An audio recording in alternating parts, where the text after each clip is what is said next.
ان سے اگلی جو آیات ہیں اس کے اندر باغ والوں کا واقعہ آ گیا، ٹھیک ہے۔ انا بلوناہم، بے شک ہم نے ان کو آزمایا، کما بلونا، جس طرح ہم نے آزمایا اصحاب الجنہ، باغ والوں کو، اذ اقسموا، جب انہوں نے قسمیں کھائیں، لیصرمنہا، کہ ضرور پھل توڑیں گے اس کا، منہا، ٹھیک ہے، اس کا، کہ وہ ضرور اس کا پھل توڑیں گے، مصبحین، صبح ہوتے ہی، کہ صبح ہوتے ہی وہ اس کا پھل توڑیں گے، ولا یستثنون، کہ انہوں نے انشاءاللہ نہیں کہا، ٹھیک ہے، پہلی مسٹیک ان کی کیا ہوئی کہ انہوں نے انشاءاللہ نہیں کیا، کہا، فطوف علیہا، پس پھر گیا، گھوما، طائفن، ایک گھومنے والا، ٹھیک ہے، میں رب کا، آپ کے رب کی طرف سے، یعنی ایک جس کو کہتے ہوتے ہیں عذاب آنے والا، آ گیا ان پر، گھوم گیا، پھر گیا، وہم نائمون، اور وہ سوئے ہوئے تھے، یعنی اللہ تعالیٰ کا عذاب آیا اور وہ اس وقت رات کو مزے کی نیند سو رہے تھے، اور فاصبحت، پھر وہ ہو گیا، کالصریم، توڑے ہوئے پھلوں کی طرح، ٹھیک ہے، یعنی ایسے درخت کی طرح جس کے اوپر سے بالکل پھل وغیرہ توڑ دیے جائیں تو وہ جیسے ہو جاتا ہے ایسے وہ ہو گیا،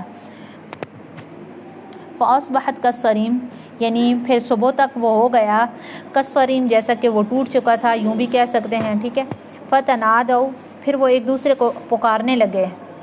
انا لغالون، کہ ہم راستہ بھول گئے ہیں، بل نحن، بلکہ ہم، محرومون، محروم ہیں، قال اوسطہم، تو ان میں سے جو بہتر آدمی تھا، ان کا بہتر تھا، اس نے کہا، الم اقل لکم، کیا میں نے تمہیں نہیں کہا تھا، لولا تسبحون، کہ کیوں نہیں تم تسبیح کرتے،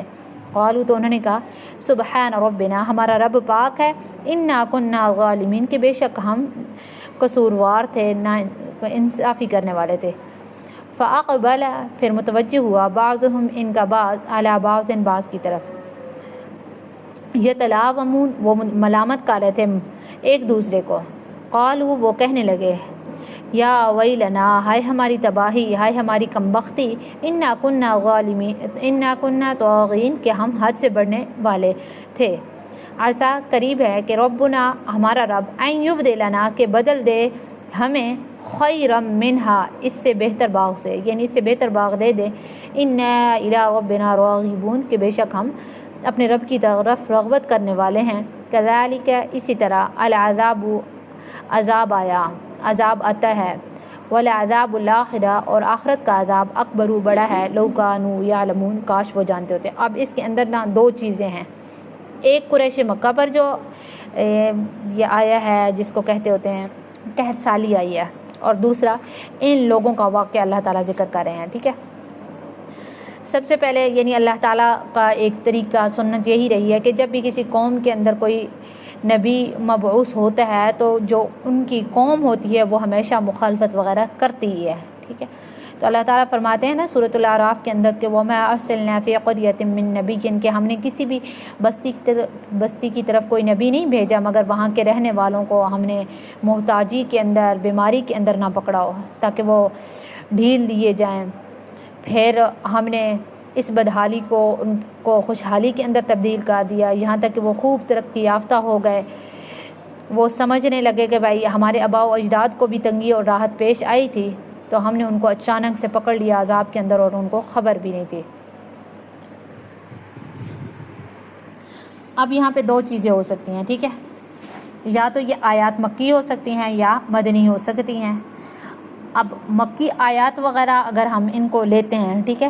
مدنی قرار نہ دیں، مکی قرار دیں، تو اس صورت کے اندر اہل مکہ کو اللہ تعالیٰ تنبیہ فرما رہے ہیں اور ان کو عذاب سے ڈرا رہے ہیں، ٹھیک ہے، یہ واقعہ سنا کر کہ اہل مکہ کو آزمائش میں ڈالنے سے مراد یہ بھی ہو سکتا ہے کہ بھائی جس طرح آئندہ آنے والے کسی کے اندر جو باغ والوں کا ہے انہوں نے اللہ تعالیٰ کی نعمت کی ناشکری کی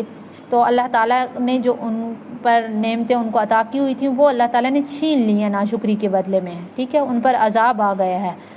تو اللہ تعالیٰ نے اہل مکہ پر اپنا سب سے بڑا انعام تو یہ فرمایا ہے کہ آپ علیہ الصلاۃ والسلام کو ان کے اندر پیدا فرمایا ہے، اس کے علاوہ ان کی جو تجارت وغیرہ کی برکت تجارت تھی اس کے اندر اللہ نے برکت عطا فرمائی ہے، ٹھیک ہے، وہ آگے ہم سورۃ قریش پڑھیں گے، ٹھیک ہے، اور ان کو خوشحال بنا دیا تھا۔ یہ ان کی آزمائش ہے کہ بھئی اللہ تعالیٰ کی ان نعمتوں کے شکر گزار ہوتے ہیں یا نہیں، اور اللہ تعالیٰ کے رسول صلی اللہ علیہ وآلہ وسلم پر ایمان لاتے ہیں یا نہیں، یا اپنے کفر وغیرہ پر جمے رہتے ہیں، ٹھیک ہے۔ تو اس لیے ان کو اس باغ والے واقعے سے عبرت وغیرہ پکڑنی چاہیے، ٹھیک ہے، کہیں اگر انہوں نے بھی ناشکری کی تو ان پر عذاب نہ آ جائے۔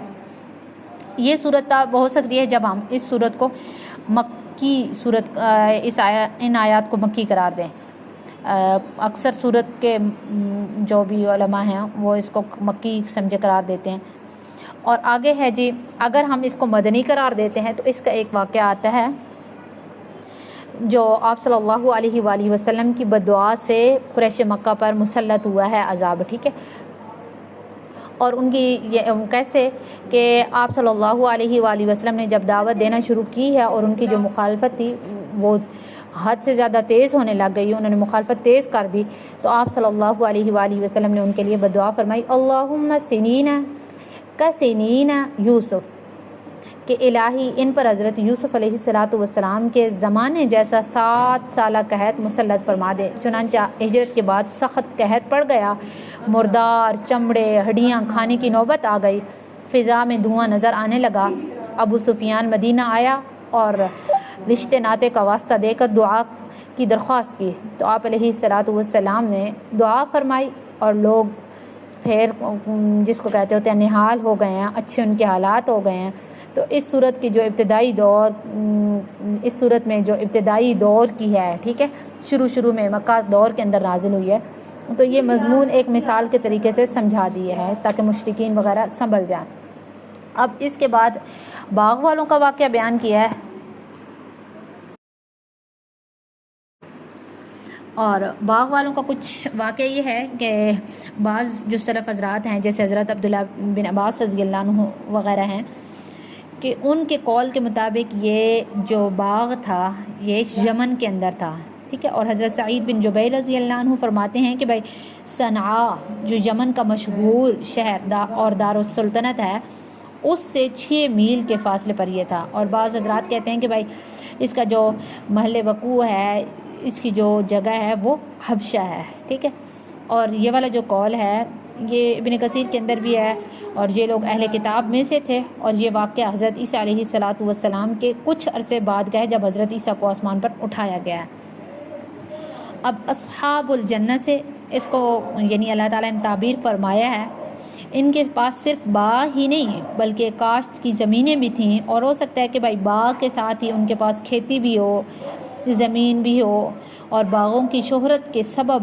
یہاں پر صرف باغ والا کہہ دیا ہو، ٹھیک ہے، اصحاب الجنہ۔ اور ہو سکتا ہے کہ بھائی یہ جو واقعہ ہے یہ محمد بن مروان کی روایت کے مطابق حضرت عبداللہ بن عباس رضی اللہ عنہ سے جو منقول ہے کہ صنعاء یمن سے تقریباً یہ 2 فرسخ کے فاصلے پر ایک باغ تھا۔ اس باغ کو کیا کہا جاتا تھا؟ سروان، ٹھیک ہے، سعود کے ساتھ سروان۔ اور یہ باغ ایک نیک صالح بندے نے لگایا تھا، اور اس کا یہ عمل تھا کہ جب بھی وہ کھیتی کاٹتا تو جو درخت درانتی سے باقی رہ جاتے تھے ان کو وہ فقراء اور جو مساکین وغیرہ ہوتے تھے ان کے لیے چھوڑ دیتا تھا، یہ لوگ اس سے غلہ شلہ حاصل کر کے اپنا گزارا کرتے تھے۔ اسی طریقے سے جب وہ کھیتی کو گاہ کر غلہ شلہ نکالتا تو جو دانہ بھوسے کے ساتھ ہی اڑ جایا کرتا تھا تو اس دانے کو بھی وہ فقیروں اور مسکینوں کے لیے چھوڑ دیتا تھا۔ اسی طرح جب باغ کے درختوں سے پھل توڑنے کے وقت جو پھل نیچے گر جاتا وہ بھی فقراء کے لیے چھوڑ دیتا تھا۔ اور یہی وجہ تھی کہ جب اس کی کھیتی کٹنے یا پھل توڑنے کا وقت آتا تو بہت سارے فقیر غریب جمع ہو جاتے تھے۔ اس مرد صالح کا پھر انتقال ہو گیا۔ اس کے 3 بیٹے باغ اور زمین کے وارث ہوئے۔ انہوں نے آپس میں گفتگو کی کہ اب ہمارا جو اہل و عیال ہے وہ بڑھ گیا ہے اور پیداوار ان کی ضرورت سے بھی کم ہے، اس لیے اب ان فقراء کے لیے اتنا غلہ اور پھل چھوڑ دینا ہمارے بس کی بات نہیں ہے۔ اور بعض روایات میں آتا ہے کہ بھائی ان لڑکوں نے آزاد نوجوانوں کی طرح کہا کہ بھائی ہمارا باپ تو بے وقوف تھا، اتنی بڑی مقدار غلے کی اور پھلوں کی لوگوں پر لوٹا دیا کرتا تھا، ہمیں یہ طریقہ بند کرنا چاہیے، ٹھیک ہے۔ اذ اقسموا لیصرمنها مصبحین، اللہ تعالیٰ نے یوں بیان کیا کہ انہوں نے آپس میں قسم اٹھاتے ہوئے عہد کیا ہے کہ اب کی مرتبہ ہم صبح سویرے جا کر کھیتی کاٹ لیں گے تاکہ صبح سویرے فقراء وغیرہ کو خبر ہی نہیں ہوگی، اور ہم اپنے جو منصوبہ وغیرہ ہوگا اس کے اندر کامیاب ہوں گے۔ اور ساتھ انہوں نے یہ غلطی کیا کہا تھی، وَلَا يَسْتَثْنُونَ انشاءاللہ لفظ نہیں کہا، ٹھیک ہے۔ اور بعض حضرات فرماتے ہیں کہ اس استثناء سے مراد یہ ہے کہ ہم پورا غلہ اور پھل لے آئیں گے، فقراء کا حصہ مستثنا نہ کریں گے، ٹھیک ہے، یہ مراد بعض نے لیا ہے۔ اور فَطَافَ عَلَيْهِ طَائِفٌ مِّن رَبِّكَ، پھر گیا اس کھیت اور باغ پر ایک پھرنے والا آپ کے رب کی طرف سے۔ پھرنے والے سے مراد کوئی بلا اور آفت ہے جس سے کھیتی اور باغ وغیرہ تباہ ہو گئے ہیں۔ اور بعض روایات کے اندر آتا ہے کہ وہ ایک آگ تھی جس نے سب کھڑی کھیتی کو جلا کر خاک کر دیا، سیاہ کر دیا۔ وَهُمْ نائمون، اور وہ سوئے ہوئے تھے، یہ جب واقعہ ہوا ہے۔ فنادوا مصبحین، پھر صبح کے وقت وہ ایک دوسرے کو آوازیں دیتے ہوئے اٹھے ہیں۔ وَهُمْ يَتَخَافَتُونَ، اور وہ آپس کے اندر آہستہ آہستہ باتیں کر رہے تھے کہ بھائی کسی فقیر وغیرہ کو خبر نہ لگے۔